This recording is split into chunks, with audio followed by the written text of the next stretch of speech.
반갑습니다. 1월 16일 금요일입니다. 벌써 주말이 됐네요.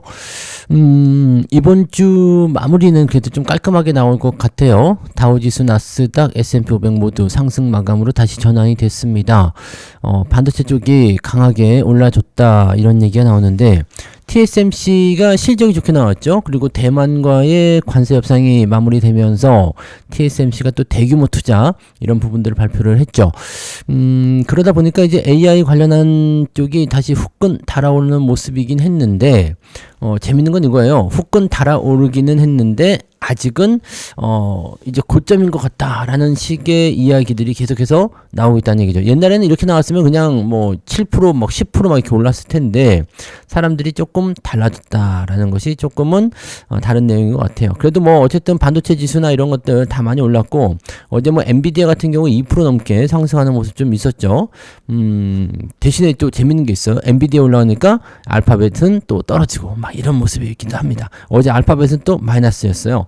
그러니까 실질적으로 주가가 어마어마하게 오르는 그런 형태의 느낌은 아니지만 그래도 반도체 쪽에 대한 부분에서는 온기가 조금 더 퍼지긴 했다. 하지만 TSMC는 한 4% 올랐죠? 그러니까 그런 모습들이 있는데 생각했던 것보다 그렇게 강한 상승은 아니다. 이런 것들이 조금은 아리송해 지금은 아리송해 이런 느낌. 자, AI 쪽에 투자가 이어지고 뭐 기대감이 더 커지고 근데 다 알고 있는 거잖아 라는 식의 느낌일 수도 있고요. 주가가 약간 고점이다 라는 것에 대한 그런 우려감은 여전히 있는 것 같아요.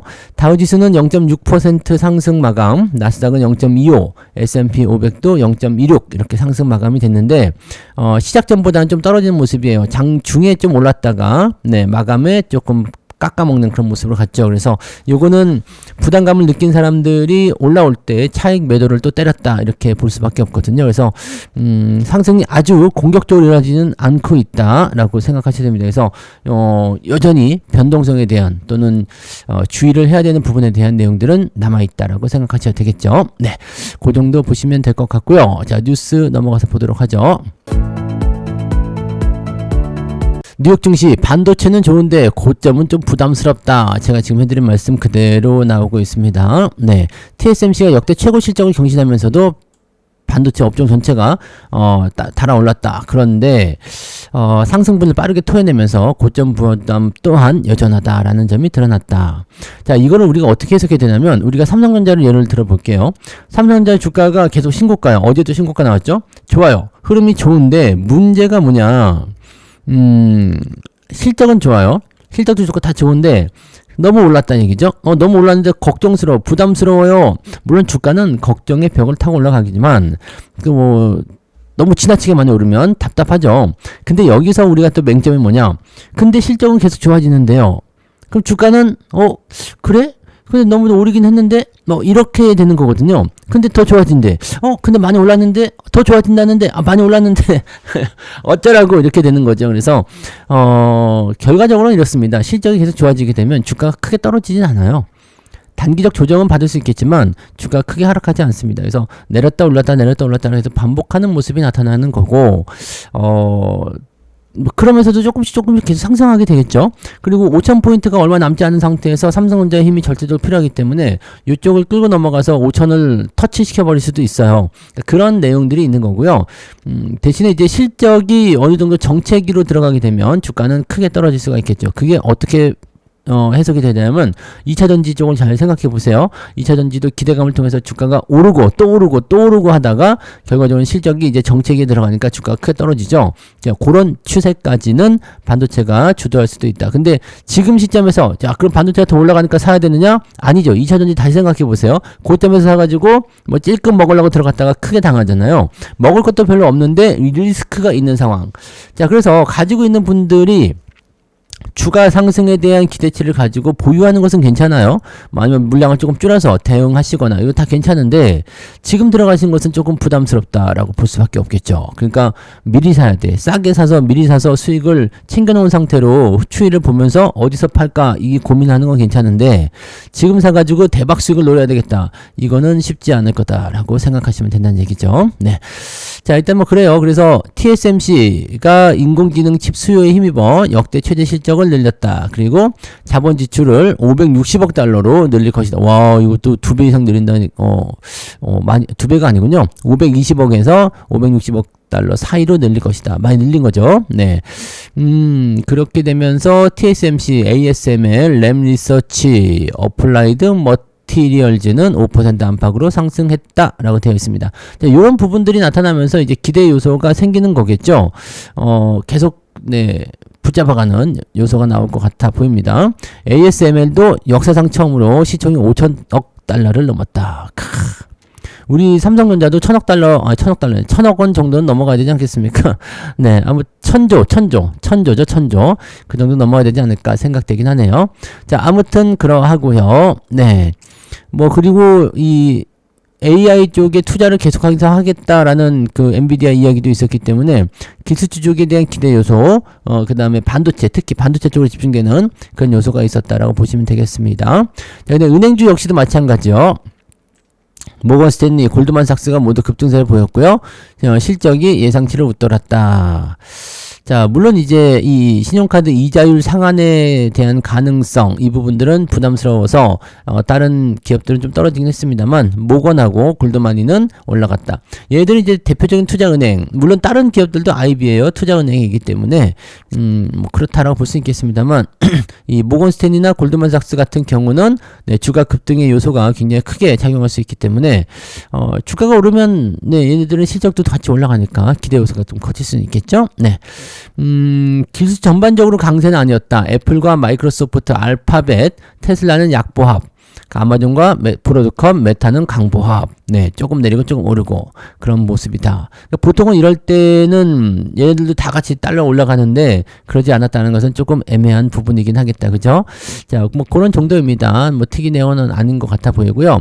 TSMC가 이제 대규모 투자를 발표했다라는 부분들, 네, 실적, 그 다음에 이런 내용들, 그 다음에 기술주의 반등.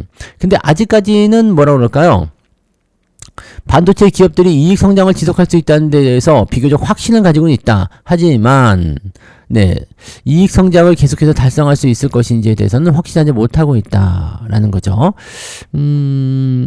그렇죠. 네, 아무래도 이제 실적 성장에 대한 부분들은 어떻게 될 것인지는 뚜껑 열어봐야지 아는 거니까요. 근데 확실한 거는 네, 삼성전자는 하이닉스 같은 이 HBM을 다루는 기업들 입장에서는 네, 실적이 계속 늘어날 수밖에 없다. 네, 이게 가장 최상의 먹이사슬에 있는 것 같아요. 얘네들이 가장 실적 증가율이 좋을 거고요. 그다음에 AI 칩을 판매하는 애들이 판매 수익률은 많이 늘어날 수 있겠습니다만 이게 최전방에서 총알바지거든요. 수요가 줄어들게 되면은 HBM의 수요가 먼저 줄어드는 게 아니고 네, 엔비디아의 AI 칩 수요가 먼저 줄어들게 되겠죠. 자, 그런 부분들. 그런 단계로 생각하시면 돼요. 그래서 특별하게 문제가 될 만한 건 아닌 것 같아요. 우리는 그래도 뒤늦게 맞을 것 같다라는 생각이겠죠. 네, 아직까지는 그래도 잘 가고 있으니까 홀딩은 좀 더 보시되, 근데 너무 집중해서 보실 필요는 없어요. 그리고 소부장 같은 경우도 전공정 장비 쪽은 지금 조금 피곤한 상황이 있어요. 왜냐면 먼저 올라갔기 때문에 얘들 조정 이후에 다시 올라갈 수 있거든요. 그러니까 그런 부분이 있는 거고, 지금은 이제 HBM4에 그 초점을 맞춰가지고 진행을 하시는 것이 가장 중요하다라는 것을 꼭 참고하셔야 됩니다. 자, 그렇게 보시고, 자, 그 다음에 요것도 한번 볼까요? 네이버. 네, 어제 네이버를 방송에서 굉장히 궁금해 하시더라고. 네이버가 정부 AI 사업에 탈락했다. 네, 왜 국가대표 그때 AI 국가대표인가 그거 해가지고 5개 기업 선정했었잖아요. 그 중에서 이제 하나 탈락시켜야 되겠다 해가지고 했는데, 네, 네이버하고 NC하고 둘이서 탈락해버렸어요. 그래서 지금 3개가 남았는데, 네이버가 정부 AI 사업에 탈락했다. 그러면은 똑같은 길을 걷는 거예요. 네. 카카오나 이런 거랑 똑같은 길에, 접어들게 되는 거고요. 일단 주가 급락이 일어날 수밖에 없는 요소가 되겠죠. 네, 그 부분들이 부담 요소가 될 수는 있다. 네, 그 주가가 얼마 전에 제가 계속 방송에서도 말씀드렸던 것 같아요. 사야 될 위치가 오긴 왔는데 이상하게 안 땡기네. 네, 뭔가 왜냐면은 주가가 사야 될 위치가 되면은요 올라갈 때 이게 포지션이 좀 달라져요. 빵빵 치고 들어가면서 뭔가 움직이 달라져야 되는데 그게 아니라 희마리가 좀 약하거나 좀 그래요. 그러면 이 결과를 이미 알고 있었던 거 아니야? 라는 생각 생각도 좀 들기도 합니다. 그러니까 저점이라는 인식은 계속 들어요. 근데 들고는 있는데 주가가 올라가지 못하는 것이 계속 꺼림칙하기 때문에 우리도 한번 사볼까 하다가 안 샀거든요. 네, 이런 결과가 나오네요. 네, 확실한 것은 네, 포지셔닝에서 봤을 때 네이버는 저점권에 도달한 모습은 맞아요. 저점권에서 움직이기 때문에 그 자리에서 뭐 더 크게 밀리거나 그럴 것 같아 보이진 않은데 근데 이렇게 따라붙지 못하면 네, 상승이 상당 구간 정체될 수가 있겠죠. 그러니까 재미없는 구간이 오래 갈 수 있다라는 거. 지금 카카오도 마찬가지예요. 그렇게 보셔야 될 것 같고 뭐 NCAI 컨소시엄도 기준 미달로 탈락했다. 네, 네이버 클라우드 탈락했다 이렇게 되어 있고 지금 LG 예, LG, 그 다음에 업스테이지, SK텔레콤, 여기가 이제 세계적으로 통과했다라고 되어 있고요. 자, 그 다음에 여기서 추가 한 개 팀을 선발해서 본격적인 개발에 돌입할 것이다. 라고 얘기를 했는데, 얘네들도 참 좀 그렇다. 그죠? 5개 뽑아가지고 하나 탈락시키겠다라고 해서 하는 것도 좀 그렇죠. 그냥 처음부터 4개를 뽑았으면 되잖아. 그죠? 근데 또 이거를 그렇게 하겠다라고 하니까. 근데 이제 4개를 가지고 해야 되는데 네이버라는 게 떨궈지니까 이거 아닌데 라는 생각이 좀 들어서 지금 2차 네, 패자부활전? 네, 그거 한다고. 자, 다들 신청하세요. 그랬는데, 지난번에 떨어진 애들 있죠. 카카오나, 뭐, KT나 뭐 이런 애들까지도 다 하라고, 이제 정부가 이제 재공모를 시작했어요. 근데 네이버가, 나 안 할란다. 네, 에라이, 뭐 돈도 안 될 것 같은데, 됐어요. 네. 카카오는, 그 생각하는 거 없는데요. KT는, 그거는, 네, 아는 것 같아요. 네. 다 삐졌지? 네. 다 삐졌어. 이런 식으로 하면은 안 되죠. 왜냐면은 정부 입장에서는 얘네가 강점이 있을 거고 얘네도 강점이 있을 거고 이렇게 되어 있으면 잘 조합을 해가지고 너는 이거 맡아 너는 저거 맡아 하면 되는데 뭐 자율성을 네 뭐 이렇게 방해할 그런 요소는 아니지 않습니까? 그래서 좀 애매하네요. 네. 그리고 뭐 네이버나 솔직히 카카오 같은 경우는 뭐 다른 애들도 대단하겠죠. 네, 근데 네이버나 카카오 같은 경우는 고개를 갸우뚱할 만도 해요. 뭐 챗 GPT, 오픈 AI나 뭐 이런 쪽에서 지금 이렇게 협업이 되어 있는 상태이기도 하고 좀 생각보다 빠르게 그죠? 네, 그 진출이 나가는 상황인 것 같아요. 뭐 LG나 업스테이지, SK 뭐 이런 쪽하고도 뭐 그렇게 크게 꿀리지 않는다고 생각하거든요. 꿀린다기보다는 오히려 앞서고 있는 거 아닐까요? 네, 네이버나 카카오가. 근데 떨어졌다는 거 얘네들 스스로도 납득하기 어려웠겠죠? 네, 자존심도 열받, 짜증나고 그 돈도 얼마 안 된다는데 뭐 돈도 많이 써야 된다는데 됐다 그래. 네, 이렇게 되었을 가능성이 매우 높다는 거죠. 뭐 알아서 하겠지만 네, 요거는 현재로서는 네, 이 네이버에 대한 이 성장 동력은 아직은 좀 부족한 것 같아 보여요. 네, 제가 가장 좀 안타까운 게 뭐냐면 국내 기업들이 AI 솔루션에 대한 부분이 너무 약하다는 거죠. 그러니까 요게 조금은 안타깝다라고 볼 수는 있을 것 같아요. 좀 아쉽다. 네. 그리고 네이버 갖고 계신 분들 궁금해 하시겠지만, 파급력은 영향력은 좀 있겠죠? 네, 영향력 좀 있을 것 같아요. 그래서 주가 단기간에 올라가기보다는, 네, 뭐, 저점을 다지기 위한 움직임을 또다시 보이지 않겠느냐. 지금보다 뭐 더 많이 내려갈 거리는 없겠지만, 네, 치고 올라올 만한 요소도 부족할 것 같다 보여지긴 합니다. 뭐, 정부 입장에서도 다른 기업들이 참여하지 않는다 그러면 세계 기업을 가지고 꾸려서 가거나 아니면은 급하다면, 네, 그냥, 은근슬쩍 끼워주기 하는 용도로 가지 않을까 싶긴 한데, 그러면 정부도 모양이 빠지겠죠? 아휴, 참, 네.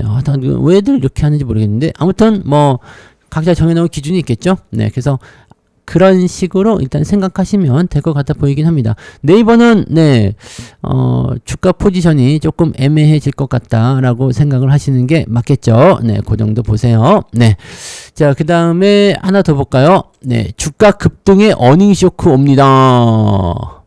웃어야 할 기업들 등골 휘는 이유. 자, 주가가 많이 올랐어. 근데 뭔 소리야? 왜 어닝 쇼크가 왜 와? 네. 실적 좋다고 그런 거 아니었어? 이었는데, 여기에 이제 우리가 하나, 네, 새로운 단어가 등장하죠? RS요. 옛날부터 있었던 거긴 한데요. 처음 들어보죠? 우리는 스톡 옵션 같은 거에 굉장히, 뭐라 그러죠? 익숙하잖아요. 스톡 옵션, 와! 죽이는데? 뭐, 그렇게 얘기 나오는데, RS요? 그 RS는 뭐죠? 네, 안 쓰는 거거든요. 예, 왜냐면 스톡 옵션 같은 경우는 야, 너 나중에 내가 얼마에 우리 주식 살 수 있게 해줄게. 자, 그러니까 뭐 공모가에 사게 해줄게 뭐 이런 거 있잖아요. 뭐 주가를 1,000원에 살 수 있게 해줄게. 근데 지금 주가가 10만 원까지 올랐어. 그럼 어떻게 돼요? 99,000원 차익이 생기잖아요. 그래가지고 스톡 옵션을 그 받는 사람들은 대신 너 우리 회사에서 5년 이상 일해야 돼. 안 그러면은 스톡 옵션 행사 못 한다. 이런 식의 그 옵션을 받거든요. 그러면 이건 뭐예요? 회사의 인재를 가둬두기 위한 인재를 묶어두기 위한 방법이 되는 거죠. 그러니까 주식 줄 테니까 너 이렇게 일해. 이건 너한테 보너스를 주는 거야. 이런 식으로 나오는 거거든요. 이게 스톡 옵션인데 RSU는 조금 다릅니다. 이게 뭐냐면 임직원 성과제 보상이라고 하던가 이거 뭐라 그러죠? 임직원 성과제 보상, 양도 제한 조건부 주식. 더럽게 어렵네. 네, 임직원 성과 보상 제도예요. 네, 그래서 양도 제한 조건부 주식이 원래 이름이고, 이거는 뭐냐면 주식을 그냥 주는 거예요. 야, 내가 너한테 주식을 10주 줄게. 가격이 없어요. 스톡옵션은 야, 너 주식을 1,000원에 살 수 있게 해줄게. 이거가 스톡옵션인데, RSU는 야, 너 주식 10주 줄게. 끝이야. 자, 이건 무슨 의미가 있냐면, 자, 지금 만약에 10,000원이에요. 10,000원짜리 10주 줄게. 너 100,000원 줄게랑 똑같은 거예요. 근데 나중에 주가가 올라갔어. 네. 10주를 줘야 됐는데, 주가가 10만원, 10,000원짜리 10주면 10만원인데, 10,000원짜리 주식이 20만원이 돼버렸어요. 그러면, 계산을 왜 이렇게 어렵게 만드는, 10,000원짜리가 10만원이 됐어요. 10만원짜리 10주면 어떻게 100만원이죠? 그러니까 회사 입장에서는 10만원어치만 띄어서 주면 되는 거였는데, 주가가 올라가가지고 100만원을 주게 된 거예요. 지금 주가가 그렇게 생겨먹었죠. 다른 기업들이 잘 생각해보세요. 주가가 뭐 한 300% 400% 올랐어요. 그럼 원래 지급하기로 한 보너스보다 3배 4배를 더 주게 됩니다. 네, 골 때리지 않습니까? 네, 그러면 그 이익 부분이 빠져나가는 것을 어떻게 계상을 해야 돼요? 당연히 순이익에서 치워야 되겠죠. 비용 처리가 된단 말이에요. 이렇게 되면은 순이익을 깎아먹게 된다. 이 RSU를 요즘에 많이 도입하는 것 중에 하나가 뭐냐면 스톡옵션보다 더 좋아요. 왜냐면 스톡옵션은 진짜 대박을 칠 수도 있거든요. 그 스타트업에서 많이 하는 거긴 하지만 대박을 칠 수도 있어요. 근데 RSU 같은 경우는 이미 성장 궤도에 들어선 기업들이 많이 도입을 하는데, 야, 주가가 올라가는 대로 너 가져. 너 주식을 일단 보너스를 줄 거야. 근데 주가가 떨어지면 스톡옵션은요, 만약에 내가 1,000원에 행사하기로 했어요. 근데 주가가 900원이 됐어요. 그럼 난 이익이 빵원이야. 회사가 망하면 난 받을 게 하나도 없어요. 주가가 떨어지면. 근데 RSU는 내가 지금 현재 가치 10,000원으로 해가지고 너 보너스 10만원 챙겨줄게 했는데 주가가 5만원으로, 5,000원으로 떨어졌어요. 그럼 어떻게 돼요? 스톡옵션 같은 경우는 받을 게 하나도 없지만 RSU 같은 경우는 5만원으로 반토막이 났다고 하더라도 나는 어떻게 돼요? 10주면은 5만원. 10,000원짜리가 5,000원 떨어지면 5만원을 받게 되는 거죠. 그죠? 네, 계산을 잘 하셔야 됩니다. 10,000원짜리가 10주 원래 주기로 했었어. 그러면은 10만원을 원래 보너스를 약속했지만 주가가 떨어졌어. 그럼 5,000원에 10주에서 5만원만 받게 된다. 그러니까 이거는 스톡옵션처럼 없어지지 않고 나는 5만원의 돈을 받게 되는 거죠. 자, 그 다음에 여기서 이제 주가가 또 상승을 했어. 10,000원짜리가 뭐 2만원으로 올랐어. 그러면은 난 10만원이 아니라 20만원 받게 되는. 그러니까 이거는 굉장히 뭐라 그럴까요? 임원들이 좋아하는 그런 시스템이라고 보시면 되겠죠. 그래서 임직원 성과 보상 제도, 야, 너 주식으로 줄게 라는 것과 똑같은 거예요.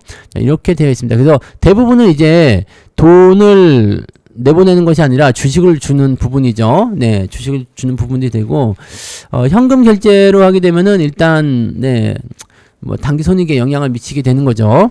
그래서 지금 이제 주식으로 많이들 이제 그 결제를 바꾸고 있다라고 하고 있는 상황이긴 합니다. 그래서 현재 주가를 기준으로 해가지고 이만큼 보너스 줄게였던 부분들이 순이익을 깎아먹기 때문에, 야, 현금 말고 주식으로 주면 안 될까요? 뭐 이렇게 되는 거죠. 왜냐면 이렇게 되면은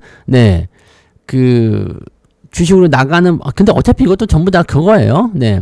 지금 현재로서는 이제 회계 처리가 필요하지 않다라고 되어 있잖아요. 그래서 주식으로 나눠준다라고 되어 있어서 당장 이익에 영향을 주지 않는다라고 생각될 수 있겠습니다만, 어차피 이것도, 주식으로 하면은 주가가 떨어질 수 있는 효과가 있기 때문에 뭐 희석되는 모습은 똑같죠. 네. 그래서, 일단 회사 입장에서는 실적이 줄어드는 건 아니고 주식만 발행해서 주면 되는 거니까, 그렇게 보면은 조금, 회사 입장에서 좀 가볍게 대응이 될 수는 있겠죠? 하지만 결과적으로는 똑같다는 거. 그래서 아무튼 이 비용 처리를 통한 실적이 급감하는 사례가 나타나고 있다라는 것도 참고하셔야 됩니다. 하나 에어로스페이스도 3,756억 원을 계상했다. 와. 엄청 많이 늘어났네요. 그래서 실적이 생각보다 많이 안 올랐는데 이렇게 나오는 애들이 많다는 얘기죠. 하나시스템, 하나오션, 하나솔루션, 이 하나 쪽이 많이 이런 거 썼네요. 그래서 이런 부분들이 있고 그래서 이들 기업이 이제 지급 방식을 주식 결제형으로 변경하고 나서고 있다라고 되어 있습니다. 자, 그래도 아직까지는 현금 결제가 더 많아 있기 때문에 야, 너 10만 원 보너스 줄게 했는데 주가 많이 올랐으니까 20만 원 내놔 이렇게 되는 상황이 된 거죠. 그러니까 근데 이거는 어떻게 보면은 회사가 돈을 많이 벌었으니까 보너스 많이 내놔 이런 거 비슷해 보이는데요. 좀 다른 건 뭐냐? 회사가 돈을 많이 벌든 안 벌든 주가가 올라갔으면 돈 많이 내놔가 되는 거라서 이건 조금 부담되긴 할 거예요. 네. 그래서 지금 이런 기업도 있죠. 한화 쪽이 지금 많이 보이긴 하는데 이런 기업들 같은 경우는 네, 한화, 두산, 네이버 등등 주요 기업이 많이 도입을 하고 있다라고 되어 있기 때문에 이 상황을 봤을 때 여러분들이 어떤 의미를 가져갈 수 있겠어요? 얘네들 실적이 감소가 되면 네, 부담스러워지겠구나. 주가 많이 올랐는데 실적도 실적이 예상보다 떨어졌어? 어닝 쇼크야? 이런 식으로 나오게 되면 애매하죠. 가끔씩 보시면 여러분들 그 어닝콜 같은 거 할 때 실적 발표할 때 이런 얘기 나오잖아요. 임원들 성과급을 지급하기 위해서 어쩌고저쩌고 네, 그런 거라고 보시면 됩니다. 네. 그래서 네, 실적이 좋다고 해도 네, 단기간에 들어가는 그 비용 부분이 많이 발생하게 되면 회사의 실적이 휘청거릴 수는 있다. 이런 식으로 해석을 하실 필요가 있겠죠. 그 정도로 봐주시면 되겠습니다. 자, 오케이. 그래서 여기까지 오늘 이야기 해드리고요. 오늘도 주가 상황은 나쁘진 않을 것 같아 보입니다. 다만 이제 고점에 대한 그런 경계심은 계속 있기 때문에 주가가 무섭게 치고 올라가기 좀 어려울 것 같고 대신에 이제 5천 고지가 얼마 남지 않았기 때문에 어떤 식으로든 5천의 얼굴을 한번 보지 않겠느냐 라는 생각을 좀 하고 있습니다. 그래서 오늘 만약에 한 1.5% 정도 반도체가 미쳐서 올라갔다. 주가가 한 1.5만 올라가면은 그죠? 한 1.5 정도 되는 거죠? 그 정도만 올라가면은 5,000포인트 터치가 될 것 같으니까요. 그거 되는지 한번 또 살펴보자고요. 그거 안 되면 그거 될 때까지 아마 주가가 계속 슈팅을 할 가능성이 있습니다. 그래서 당장은 네, 시장에 대해서 크게 걱정하지 마시고요. 주가가 크게 내려갈 수도 있겠지만 지금 현재로서는 네, 내려가면 또 받아주는 움직임이 많기 때문에 아마 그쪽 5,000포인트에 대한 슈팅을 좀 할 수 있을 것 같아 보이고 지금에서야 생각되니까 그 금융투자에 미친 듯한 매수세, 반도체에 대한 미친 듯한 매수세가 약간 이해가 갑니다. TSMC의 이런 실적 발표, 엔비디아의 AI 투자, 이런 부분들이 이제 굵직한 뉴스로 하나 남아 있었네요. 금융투자애들이 확실히 냄새는 잘 맞는다. 네, 그렇게 생각되네요. 자, 오늘 증시 좀 기대를 해보자고요. 그래서 AI, 자동차, 반도체, 이쪽으로 또 온기가 퍼지면 또 쏠림 현상이 심해질 수도 있기 때문에, 네, 전체적으로 포지션 보면서 쭉 흘고, 그렇게 진행해 나가시면 되겠습니다. 자, 오늘 여기까지 하고요. 이따가 장중시장 때 다시 오겠습니다. 고맙습니다.